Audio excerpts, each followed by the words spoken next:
Hello everyone, I think आपल्या Marathi YouTube चॅनलमध्ये तुमचं खूप खूप स्वागत आहे। तर आज आपण साड्यांचे सुंदर प्रकार, साड्यांचे विविध डिझाईन्स बघणार आहोत। रक्षाबंधन या सणासाठी तुम्हाला या व्हिडिओचा नक्की उपयोग होणार आहे, कारण रक्षाबंधनसाठी तयार होताना तुम्ही जी साडी निवडणार आहात त्या साडीवरची हेअरस्टाईल किंवा ज्वेलरी निवडण्यासाठी किंवा कॉन्ट्रास्ट ब्लाउज निवडण्यासाठी सुद्धा तुम्हाला हा व्हिडिओ हेल्पफुल ठरणार आहे। त्यामुळे व्हिडिओ स्किप न करता व्हिडिओ पूर्ण बघा।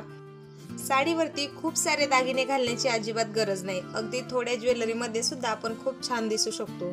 साडीचं टेक्स्चर, साडीचा प्रकार आणि साडीची स्टाईल यानुसार तुम्ही दागिने निवडायला हवेत। आणि ब्लाउज सुद्धा तुम्ही वेगवेगळ्या प्रकारे जर शिवून घेतले तर साधी साडी सुद्धा खूपच भारी दिसते।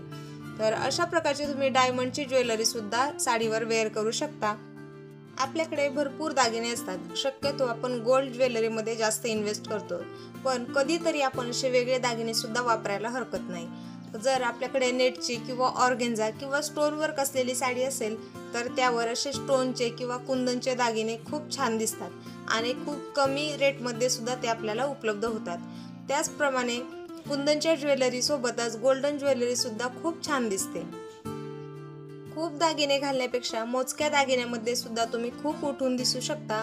फक्त तुम्ही साडीप्रमाणे दागिने निवडायला हवेत। साडीला मॅचिंग दागिने निवडले तर नक्कीच आपला लुक स्मार्ट आणि स्टायलिश दिसू शकतो।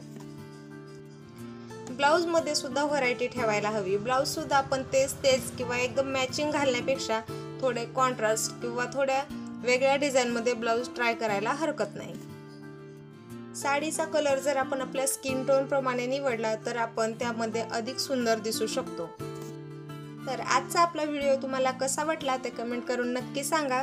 व्हिडिओ आवडला असल्यास लाईक करा, शेअर करा आणि चॅनलला सबस्क्राइब करून बेल आयकॉनवर क्लिक करा, म्हणजे पुढील व्हिडिओचं नोटिफिकेशन तुम्हाला मिळेल। पुन्हा भेटूया अशाच एका छान व्हिडिओमध्ये। बाय।